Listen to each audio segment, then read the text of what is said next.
Hi, I'm Irving. Welcome to Kato and, what is it? Green Hornet! No, that's not it. Give me a second. Britt Reed and his latest eye candy are at his favorite newsstand chatting with the lady who runs it when the Daily Sentinel truck rolls up to deliver the next edition. What's the matter? Look. The Green Hornet!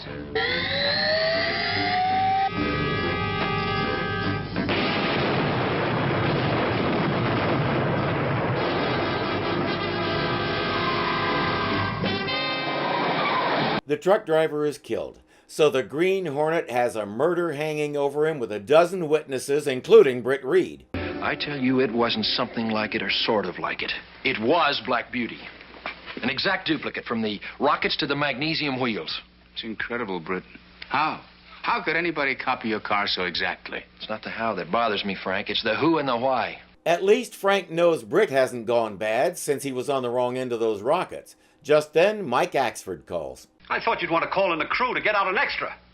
We don't put out extras anymore, remember? We let radio and television. Radio, television. What do they know about?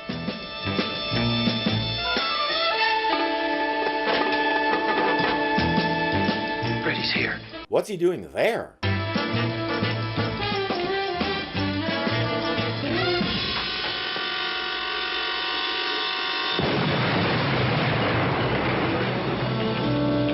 That was a bit rude. He didn't even say hello. While Reed, Miss Case, and Mike are sorting out the damage, they get a call. The fake Green Hornet just hit two more of their trucks. It would seem he's declared war on the Daily Sentinel. In Reed's office, he, Miss Case, and Frank are trying to figure out who's out to get the Sentinel and why he's posing as the Green Hornet when the phone rings yet again. It's Dan Scully. Dan Scully? Yes, he said he heard about the attacks by the Green Hornet and has some information you might be interested in. Who's Dan Scully? He used to work here. He's a reporter now for the Daily Express. He has a partner named Mulder. Wait, wrong decade, not to mention gender. Britt agrees to meet him at the Pony Room.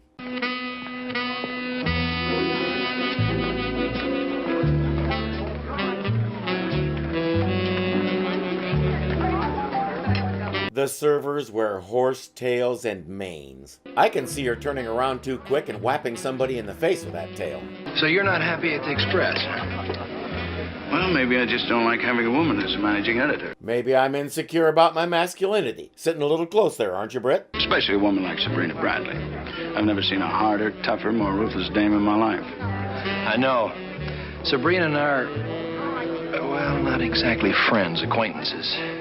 What Sabrina wants, Sabrina usually gets. We can all see where this is heading. And if there's anyone in her way.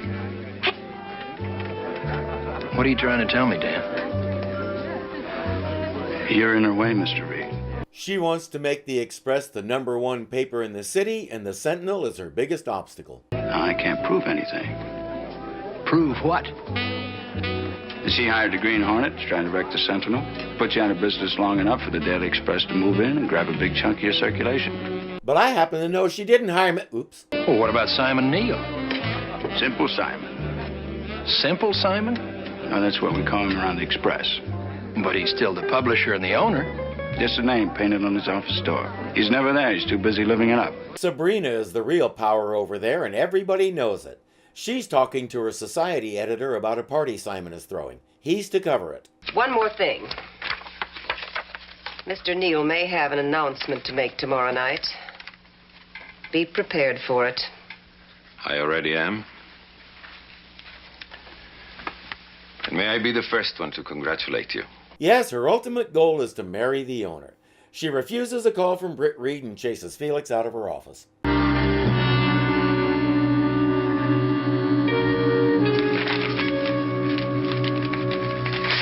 Those are the plans to the Black Beauty. Maybe she did hire that phony Green Hornet. That night, the real Black Beauty heads out to find her inferior duplicate. Using the scanner, they locate it in an alley, waiting for a Sentinel truck. As the phony Hornet goes for the truck, he spots that not phony Hornet on his tail and takes off.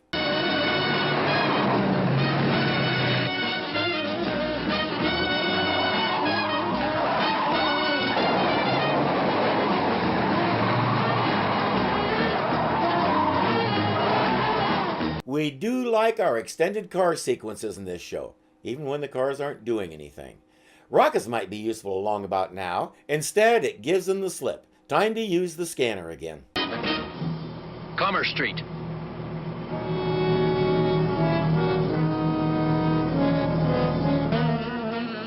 Kellogg Car Customizing Company. We've got it cornered. Let's move in.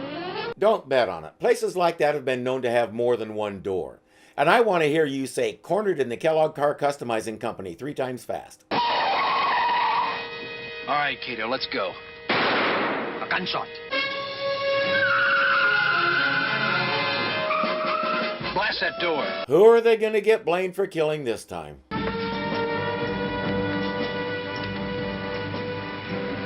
Joe Kellogg. He made the other car. But he's never going to tell us whom he made it for. Let's let the police take it from here. They never learn. If you know too much, they're not going to keep you around. Britt Reed gets an anonymous invitation to Simon's party tonight, and he says, yes, I'll go. I want to talk to Simon. Actually, it'll be a very simple party. Uncle Simon prefers to entertain that way. And don't know what more I can tell you, Mr. Garth. That's Melissa, Simon Neal's niece. There is one more question about the party this evening. What time do you think your uncle will be making the announcement? Announcement? Yes, that he and Sabrina Bradley are going to be married. But he isn't. I mean, they aren't. Just then she gets a phone call, and in the politest way she can, invites Felix to be anywhere else. Yes. Yes, I understand.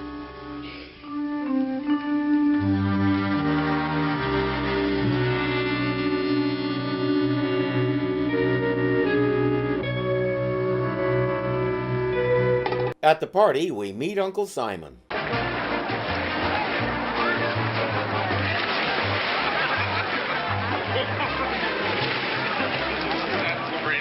Hilarious. So besides being the host, he's the official party idiot. Having fun? Bob? How about you, honey? Enjoying yourself? Lovely party, Uncle Simon. That's my girl. Simon. About the announcement. Announcement? About us, darling. Don't you think you should make it before... He sure seems excited about it. Britt arrives with Miss Case and they start to mingle, hoping to find out who sent the invitation and why. Eventually, Britt gets a chance to talk to Simon. Tell me, Britt, what's on your mind? It's about Sabrina. Sabrina, fine girl, good newspaper woman. Think a lot of Sabrina. I hear the two of you are planning on getting married soon. Well, now, you don't want to believe everything you hear, and yet, on the other hand, why shouldn't you?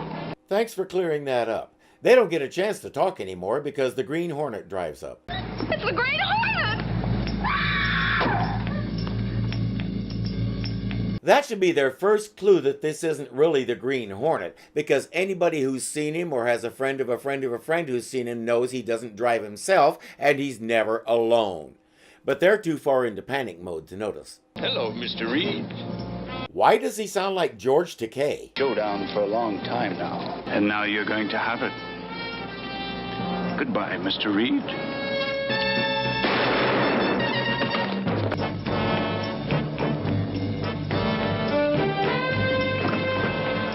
Later, Britt tells Scanlon, I think the imposter got the person he intended to kill. Well, what about all the attacks on the Sentinel? It was just a smokescreen, Frank, a cover-up to make everybody believe exactly what they do believe. That Simon Neal's death was just a tragic accident. To make it so open and shut, the police wouldn't even bother to investigate. Exactly, the perfect murder, if it worked. He says, tonight the Green Hornet will get the truth out of Sabrina. More precisely, next week the Green Hornet will get the truth out of Sabrina, because that's the end of part 1. We have a lot of twists and turns here because it could be Sabrina looking to inherit the Express after Simon drinks himself to death. It could be Melissa because if Uncle Simon is out of the picture before Sabrina gets her hooks into him, she inherits everything as his only living relative. It could be the butler. Wait, that's Kato. I don't think so. We'll just have to find out next time. Until then,